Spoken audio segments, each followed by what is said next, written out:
하나님 말씀은 사도행전 11장 22절로 26절까지 보겠습니다. 신약성경 사도행전 11장 22절로 26절. 제가 받들어 읽겠습니다. 예루살렘 교회가 이 사람들의 소문을 듣고 바나바를 안디옥까지 보내니 그가 이르러 하나님의 은혜를 보고 기뻐하여 모든 사람에게 굳건한 마음으로 주와 함께 머물러 있으라 권하니, 바나바는 착한 사람이요 성령과 믿음이 충만한 사람이라. 이에 큰 무리가 주께 더하여 지더라. 바나바가 사울을 찾으러 다수에 가서 만나매 안디옥에 데리고 와서 둘이 교회에 1년간 모여 있어 큰 무리를 가르쳤고, 제자들이 안디옥에서 비로소 그리스도인이라 일컬음을 받게 되었더라. 아멘. 사도행전의 저자는 누가 저자일까요? 문제의 답이 있죠? 사도행전의 저자는 누가예요. 잘 알고 계시죠? 그래서 누가복음은 제1행전, 사도행전은 누가의 제2행전이다. 그래서 누가복음은 이제 전편, 그리고 사도행전은 후편, 이렇게 누가의 기록으로 사도행전이 기록됐습니다. 누가 기록했다고요? 누가요? 누가. 근데 누가는 직업이 의사였어요. 그리고 역사가였습니다. 그래서 사도행전을 문학적 장르로다가 우리가 이해한다면 그 냉철하고 아주 뭐랄까 예민한 그런 의사의 손길로서, 또한 전체적인 맥락을 잘 아우를 수 있는 역사가로서 이 글을 썼기 때문에 제가 이렇게 장르를 용어로 만들었어요. 논리적인 역사 기록서. 그러니까 논설문이 아니에요. 그런데 논리적이다. 그리고 역사서인데 그렇다고 해서 역사만 있는 것이 아니다. 이렇게. 그래서 논리적이면서도 역사적인 관점으로 쓴 역사서다. 그래서 우리가 이 사도행전을 볼 때는, 해석할 때는, 여기 어떤 단어가 있다, 또 어떤 문단이 있다, 또 어떤 문맥이 있다, 이런 것도 필요하지만 전체적인 흐름, 저 앞쪽부터 여기까지 오기까지의 어떤 내용들, 스토리들을 엮어서 같이 이해하는 것이 사도행전을 볼 때 좀 더 이해가 되고, 또 어떻게 보면 이 역사서로 이걸 읽어보면 굉장히 흥미진진합니다. 그래서 오늘 본문에 나오는 이제 바나바라는 인물을 살피려고 하는데요. 이 바나바를 여기에 오늘 본문에 등장하는 그 배경, 즉 어떠한 흐름에서 지금 바나바가 등장하고 있는지, 이제 주인공이 이렇게 딱 등장을 하잖아요. 그러면 뭔가 이렇게 깔리는 게 있을 거 아니에요. 그래서 어떤 배경 하에서 이 사람이 이렇게 등장하고 있는지를 이제 살펴보려고 합니다. 그러기 위해서는 지난 시간에 좀 살펴봤던 안디옥 교회의 개척의 역사를 좀 뒤집어 보려고 합니다. 안디옥 교회는 이방 땅에 세워진 최초의 이방인 교회, 이렇게 돼요. 이 교회, 이방 땅에 세워진 이방인 교회다. 그게 이제 굉장히 중요한 거예요. 그래서 지난 주간에는 제가 그 이방 땅에 세워진 이방인 교회를 구원론적 관점으로다가 살펴봤어요. 그래서 구원론적으로 보니 이것이 굉장히 개혁적이었다 그랬어요. 근데 오늘은 교회론적 관점으로 보는데, 특별히 개척교회론적 관점으로 보려고 해요. 그러면 이 안디옥 교회가 어떻게 해서 개척이 되었냐? 그 씨앗, 개척의 씨앗은 8장 1절부터 시작됩니다. 우리 지난번에 살펴봤지만 한 번 더 보겠습니다. 8장 1절. 그날에, 거기서 한번 같이 읽겠습니다. 시작. 그날에 예루살렘에 있는 교회에 큰 박해가 있어 사도 외에는 다 유대와 사마리아 모든 땅으로 흩어지니라. 아멘. 그래서 예루살렘 교회에 있던 성도들이 이제 핍박 때문에 이제 여러 곳으로 다 흩어졌어요. 그리고 9장에 와서는 바울이 등장이 돼요. 그래서 바울은 하나님이 부르실 때 너는 아예 이방인의 그릇으로 사용하겠다 그랬어요. 그 다음에 10장에 오면은 고넬료가 이제 환상에 나오죠. 그리고 10장과 11장에 고넬료와 베드로의 만남이 이루어져요. 그것도 역시 내용은 뭐냐면요, 이방인에게도 구원이 이루어질 것이다라는 그런 일들을 지금 하나님이 말하자면 작업하고 계신 거예요.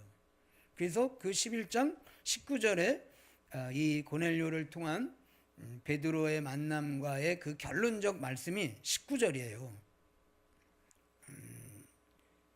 18절 11장 18절 갑니다. 같이 읽고 하면 시작.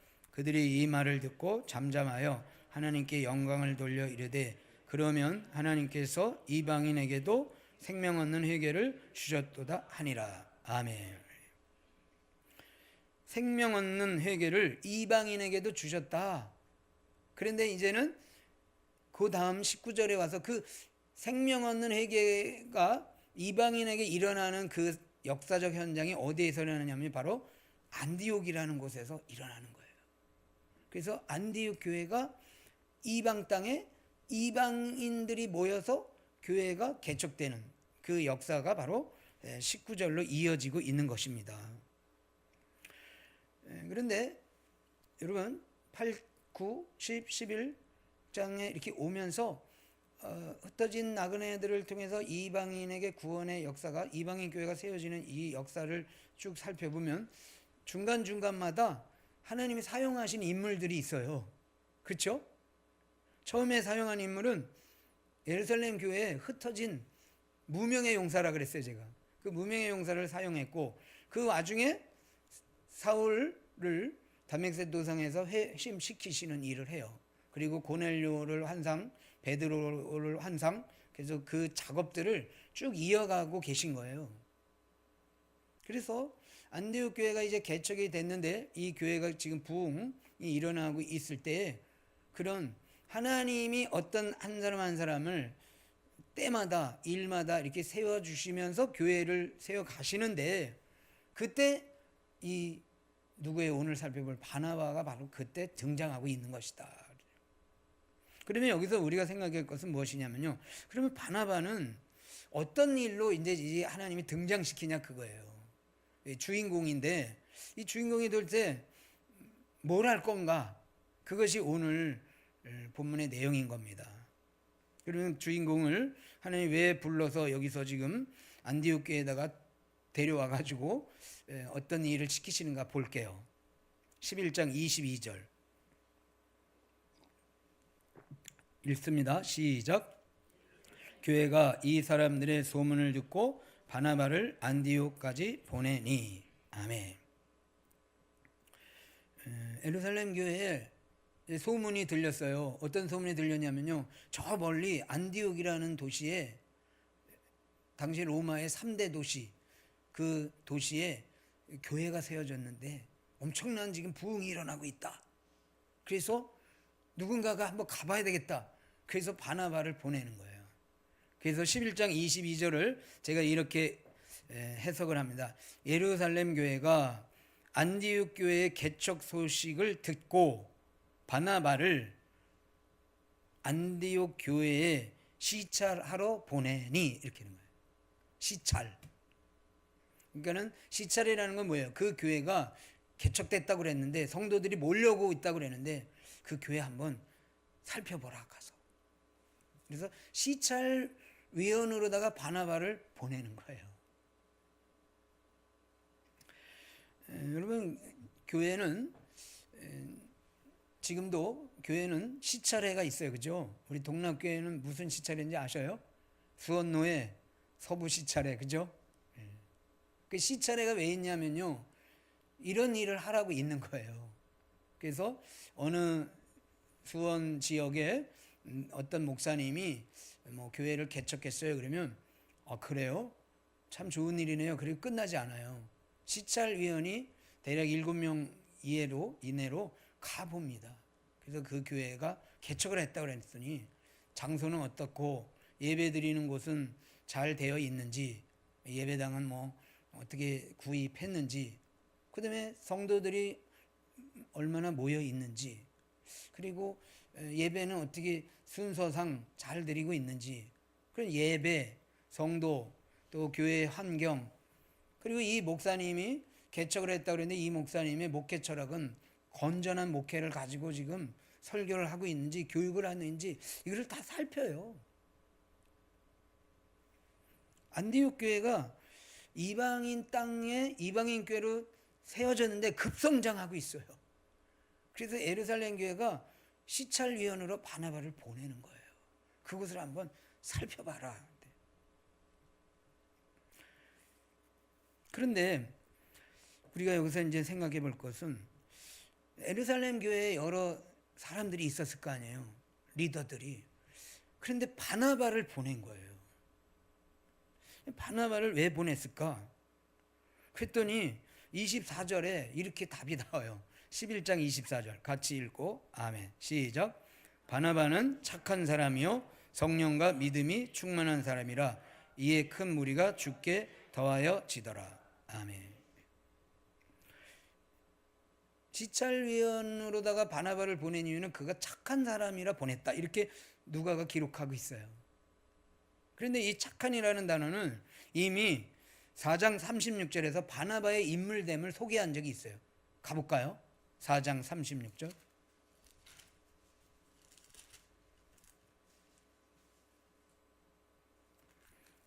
찾으셨으면 같이 읽고 아멘. 시작. 구브로에서 난 레이족 사람이 있으니 이름은 요셉이라 사도들이 일컬어 바나바라 번역하면 위로의 아들이라 하니. 아멘. 그러니까 착한 사람이라는 뜻은 위로의 아들, 격려, 위로, 칭찬. 이 사람들을 이렇게 잘 이렇게 업시켜주는 사람이 있잖아요. 여러분 그런 사람 만나 보셨어요? 네? 그 사람만 만나면 왠지 뭐 주는 거 없는데 괜히 힘이 나고 근데 그 사람만 만나면 괜히 짜증나고 이럴 수도 있잖아요. 그죠?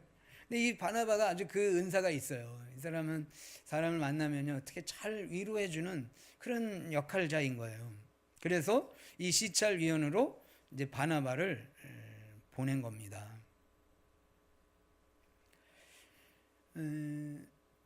이렇게 질문이 생길 수 있어요. 교회를 시찰한다. 건강한 교회인지 온전한 교회인지 또는 급성장하고 있는데 혹시 이단의 요소는 없는지 뭐 이런 것을 시찰하러 가는데 착한 사람이 갔다.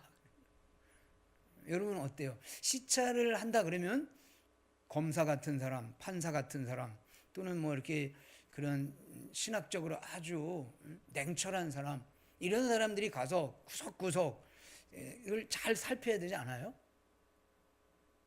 그런데 그것보다는 그냥 위로를 해줄 수 있는 사람을 보냈다 그거예요. NIV 적용 주석에서 이렇게 주석을 합니다. 예루살렘 교회가 바나바를 보낸 것은 현명한 선택이었다. 왜? 그는 격려자로 탁월하며 경건한 자로 잘 알려졌기 때문이다. 또한 폭넓은 관점을 갖고 있었을 것이다. 이랬어요.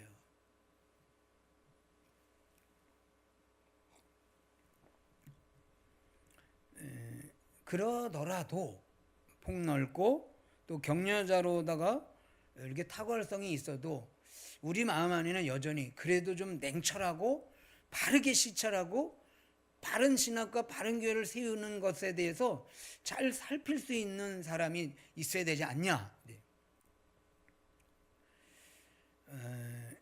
그런데 이제 더 구체적으로 보면 격려자인 바나바가 안디옥 교회에 간 시찰위원을 간 이유가 있어요. 그것은 뭐냐면요. 11장 23절을 보면 답이 나옵니다. 11장 23절 같이 읽고 아멘. 시작. 그가 이르러 하나님의 은혜를 보고 기뻐하여 모든 사람에게 굳건한 마음으로 주와 함께 머물러 있으라 권하니. 아멘. 그래서 두 가지 동사를 우리가 볼 수 있는데요. 안디옥에 갔더니 이제 시찰을 하러 간 거예요. 갔더니 교회에 하나님의 은혜가 막 임하는 게 보여요. 그래서 그 급성장하는 안디옥 교회의 개척 교회를 보고 바나바가 기뻐했다 그랬어요. 이것은 격려가 되겠어요, 안 되겠어요? 격려가 되죠. 그 다음에 그걸로 끝난 게 아니라 그 다음에 동사가 또 있는데, 모든 사람에게 굳건한 마음으로 주와 함께 머물러 있으라 권했다 그랬어요. 여기 권하다는 것은 격려 플러스 권고예요. 근데 그 앞에 수식어가 뭐냐면요, 굳건한 마음으로 머물러 있어라 그랬어요. 이 굳건한 마음, 그건 뭐예요? 이 사람들이 처음에 교회가 개척됐기 때문에 이 사람들이 이 교회에 머물러 있을지 떠날지 모르는 그런 상태인 것을 본 거예요. 그래서 여러분 이 교회 참 잘 오셨어요.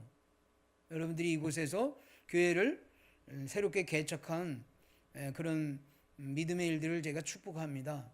그리고 한 가지 제가 부탁이 있는데, 이곳에서 계속 이 교회가 잘 세워지도록 여러분들이 떠나지 말고 이곳에 머물러 있기를 권고합니다. 이런 거예요. 여기서 알 수 있는 건 뭐냐면요, 안디옥 교회에 왜 격려자인 바나바가 가야 했냐면요, 그 이유는 뭐냐면요, 바로 안디옥 교회가 시작하는 교회였고 초신자들이 몰려오는 교회였고 아직은 굳건히 설 만한 교회가 아닌 연약한 교회였다는 것을 보여주는 겁니다. 신약학자 F.F. 브루스는 안디옥 교회를 이렇게 평가를 했습니다. 안디옥 교회는 약점이 많이 있었을 것이다. 혹은 일부 사람들 중에는 과도한 종교적 열심도 있었을 것이다. 이렇게 안디옥 교회를 평가를 했어요. 이 브루스 학자의 말을 제가 개척을 해봤잖아요. 그래서 이분의 말씀이 얼마나 맞는 말씀인지 제가 100번도 더 경험을 합니다. 개척교회의 특징은요, 약점이 많은 사람들이 와요. 그렇잖아요. 뭐 교회에서, 본 교회에서 자기가 막 이렇게 굳세게 그 교회를 기둥과 같이 버티고 있는 사람들이 개척교회 오겠어요? 그냥 교회 다니다가 그만둔 사람, 어린 시절에 뭐 성탄절에 빵 먹었다가 뭐 왔어요, 이런 사람, 실제로 그런 사람이 와요. 그래가지고 제가 개척할 때 보면요, 여러분들은 지금 이렇게 보면요, 엄청난 그 개척교회 성도님에 비하면 엄청난 수준의 회중들이에요. 제가 지금도 기억하고 있는 사람들이 몇 명 있는데, 설교할 때 꼭 다리 꼬고 이렇게 저를 쳐다보는 사람이 있었어요. 어디 너 설교 얼마나 잘하나 보자. 그래서 다리를 꼭 꼬고서 이렇게 삐딱하게 평가하는 사람도 있었고, 또 뭐 가끔 여기 어디 뭐 이제 우리가 뭐 소그룹으로다가 몇 명 안 되지만 뭐 어디 뭐 놀러 가잖아요. 그러면 없어져. 그 이 사람 어디 갔나 봤더니 어디 가서 담배 피고 오고 그리고 뭐 이렇게 얘기하면 세상 얘기하고 이런 분들. 또 이제 뭐 여성도님들 오는 분들 보면 그저 애기 둘러 업고 부모님이, 시어머니가 막 너 교회 나가야 된다 그러니까 그냥 억지로 나온 분들, 이런 분들이 이제 모여가지고 개척교회를 만드는 거예요. 그리고 이 브루스가 이런 분도 소개를 했어요. 과도한 종교적 열심을 가진 사람도 왔다 그랬어요. 개 중에는 또 굉장히 그 신앙생활을 아주 열심히 하던 분들도 있어요. 그런 분들이 또 와서 열심을 내요. 근데 여기 보면 과도하다. 심지어는 이제 뭐 목사님 그거는 그렇게 하면 안 됩니다. 이제 저를 가르치는 거죠. 과도하게. 이제 목사님 이게 초짜라 아직 아무것도 모르시네. 그러시면 안 돼요. 이 목회는 이렇게 해야 됩니다. 그러면서 오히려 저를 막 지도하려는 그런 분들도 오시는 거예요. 그래서 이 안디옥 교회는 급성장하고 있지만 성도들의 모인 그 성도들 그 회중들의 수준은 신앙으로는 좀 미성숙하다.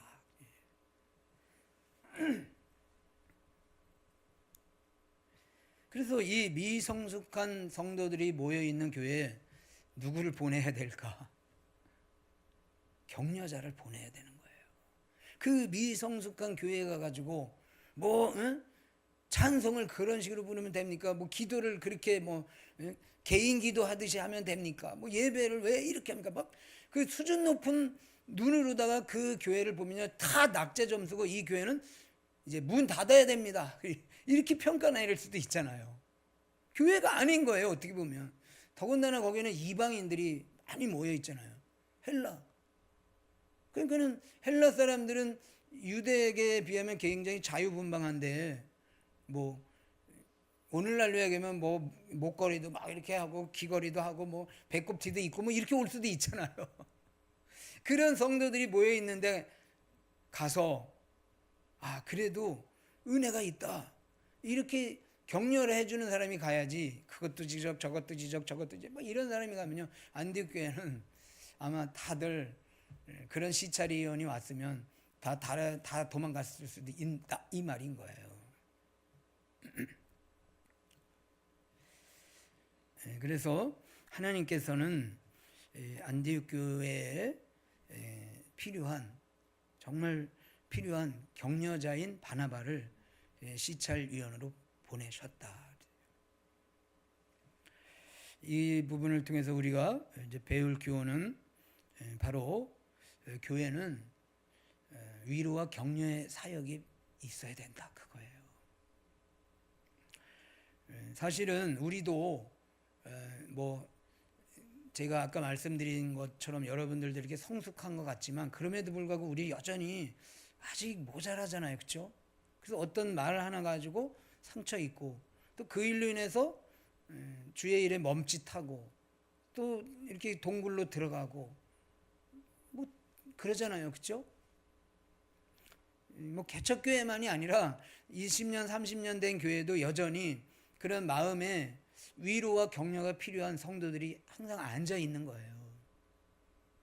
그래서 저와 여러분들이 이 바나바와 같이 서로에게 위로자가 되고 격려자가 되고 좀 부족한 점에 있어서 하나님의 은혜를 잘 살피고 그 은혜로 당신이 하나님의 은혜로 지금 이렇게 그 모습이 너무 아름답습니다. 이런 그런 위로의 사역자들이 되길 주의 이름으로 축복합니다. 그런데 이게 사실 저도 해보려고 하지만 쉽지는 않더라고요. 그래서 격려 좀 하자, 또 칭찬 좀 하자. 나 이제 한 눈만 감을 거야. 그리고 이제 감은 눈은 단점, 뜬 눈은 장점 이렇게 보라 그러잖아요, 그죠? 한번 윙크 되나요? 한번 해보실래요? 윙크. 한 눈을 감는 것은 저 사람의 단점을 안 보려는 것이고 한 눈을 뜨는 것은 저 사람의 장점을 본다. 그래서 윙크가 좋은 거예요. 근데 잘 안 되죠. 단점은 잘 보여. 그리고 뭔가 은혜의 일들을 칭찬하려고 그러면 그게 잘 안 보이는 게 우리의 실상이다. 그래서 고민을 했습니다. 어떻게 하면 이것이 위로자의 사역을 할 수 있을까?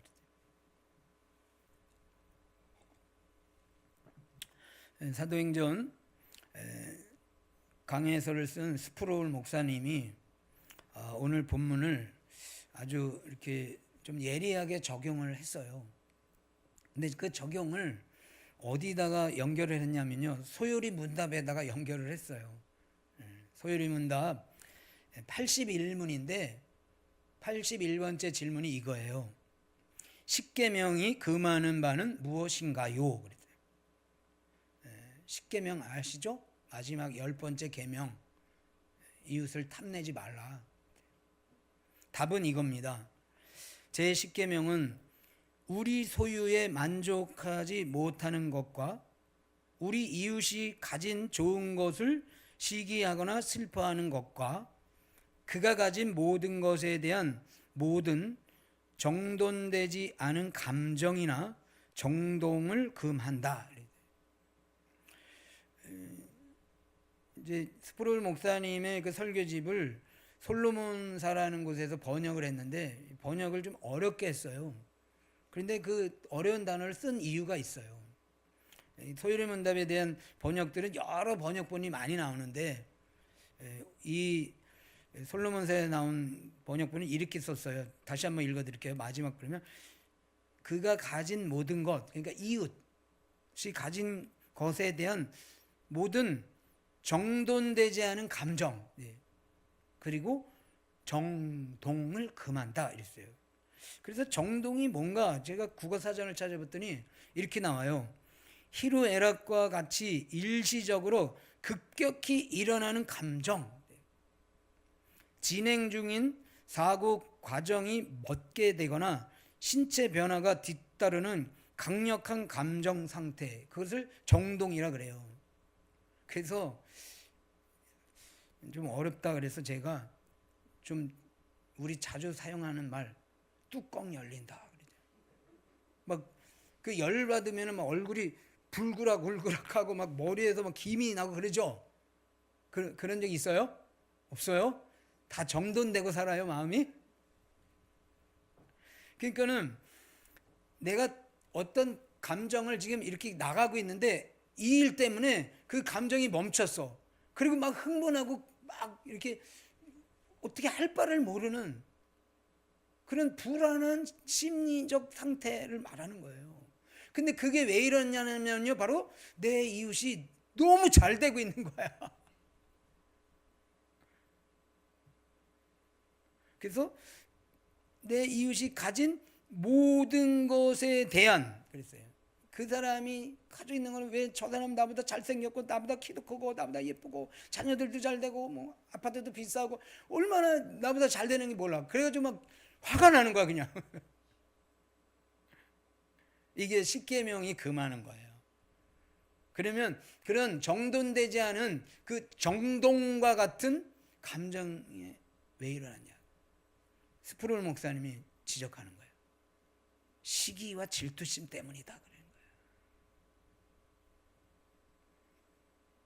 그러니까 우리가 잘 되는 사람을 위로하지 못하고 격려하지 못하는 이유는요, 그 사람 잘 되는 게 너무 시기심이 나는 거예요. 내 안에 인정해주고, 야 너 정말 나보다 낫다.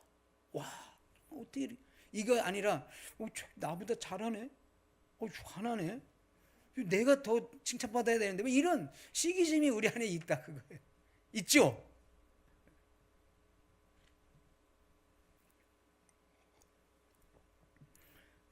그러면서 스프롤 목사님이 이런 권면까지 합니다.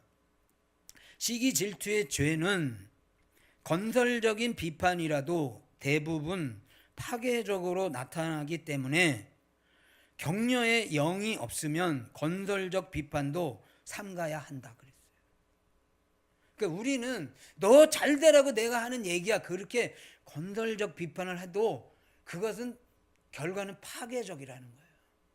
그래서 격려의 영, 성령께서 내 마음 안에 정말로 충만해서 그 일에 있어서 내가 너무 정말 이 마음을 감출 길이 없어서 하기 전까지는 비판하지 말라 그거예요. 바나바가 갔습니다. 아니 뭐 이 교회는 1년도 안 된 교회인데 예루살렘 교회보다 더 많아 성도들이. 왜 이렇게 뜨겁게 찬송해? 왜 이렇게 좋은 일들이 많이 있었을 거 아니에요. 그러면 바나바가 시기가 날 수도 있잖아요. 근데 바나바는 그 마음 안에 아까 그 별명이 뭐라 그랬어요? 위로자, 격려의 아들이잖아요. 그 마음 안에 성령께서 격려의 영으로 충만히 채워주신 거예요. 그래서 그 잘되는 모습을 잘된다, 진짜로 칭찬할 수 있는 그 마음이 그 마음 안에 충만했던 거죠. 결론을 맺겠습니다. 사무엘상 2장 30절. 구약성경 사무엘상 2장 30절을 보겠습니다.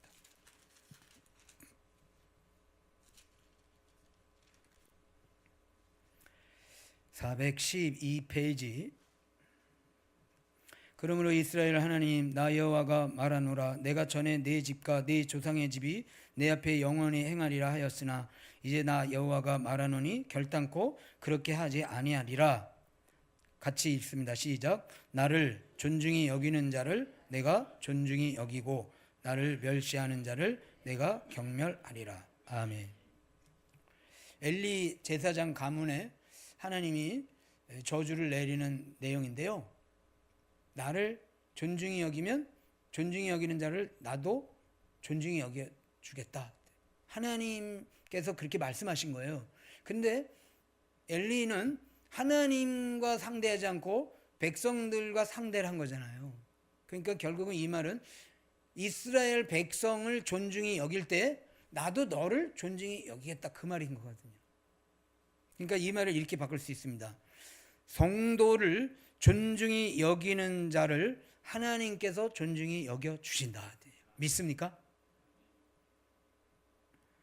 그러니까 여러분 옆에 있는 성도가 무엇을 잘해서 내가 그 사람을 존중히 여기고 칭찬해주고 격려하면 하나님이 나를 칭찬해주고 격려해주고 나를 존중히 여겨주신다는 거예요. 믿습니까? 네.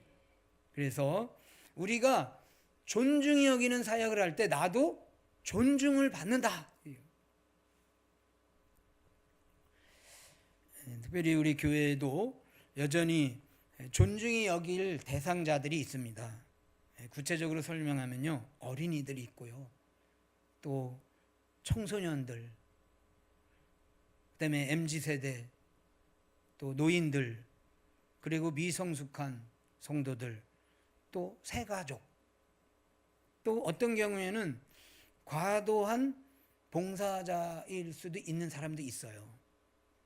그러나 그들을 우리가 존중히 여기면 하나님이 나를 존중히 여겨주시는 거예요.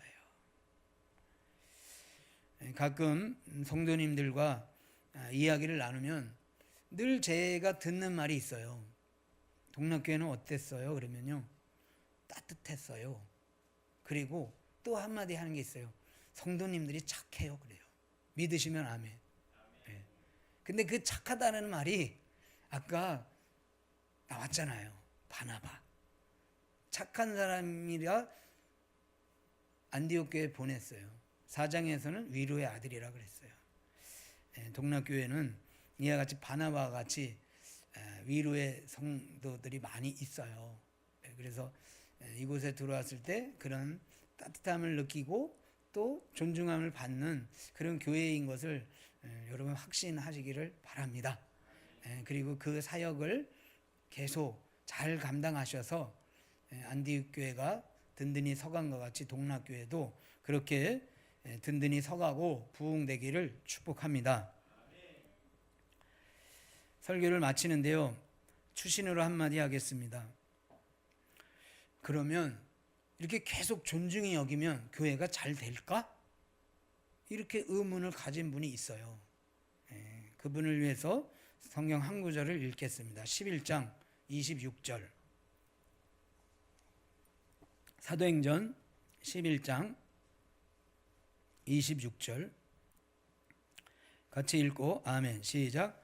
만남에 안디옥에 데리고 와서 둘이 교회에 1년간 모여 있어 큰 무리를 가르쳤고 제자들이 안디옥에서 비로소 그리스도인이라 일컬음을 받게 되었더라. 아멘. 존중히 여기기만 하면 교회가 잘 될까? 바나바는 존중히만 여기지 않고 그 다음에 보니 또 1년간 성경 공부를 했어요. 다음 시간에 이 구절로 같이 만나 뵙도록 하겠습니다. 기도하겠습니다. 하나님 아버지, 우리로 바나바와 같이 우리 마음 안에 격려의 영, 위로의 영을 충만히 채워주시기를 원합니다. 누군가가 나를 만났을 때 그 사람이 크게 위로받게 하시고 상처가 아물어지게 하시고 여러 가지 시험에서 견뎌내며 이겨내며 인내하며 헤어나올 수 있는 도구로 우리가 사용되게 하여 주옵소서. 여전히 우리 주변에는 바나바와 같은 위로의 사역자를 필요로 하고 있습니다. 손잡아 주게 하시고 가슴으로 안게 하시고 그들로 더불어 함께 울며 기도하게 하시고 그러므로 말미암아 서로가 하나님 앞에 존중받는 자들 되게 하여 주옵소서. 감사하며 살아계신 예수님 이름으로 기도드리옵나이다. 아멘.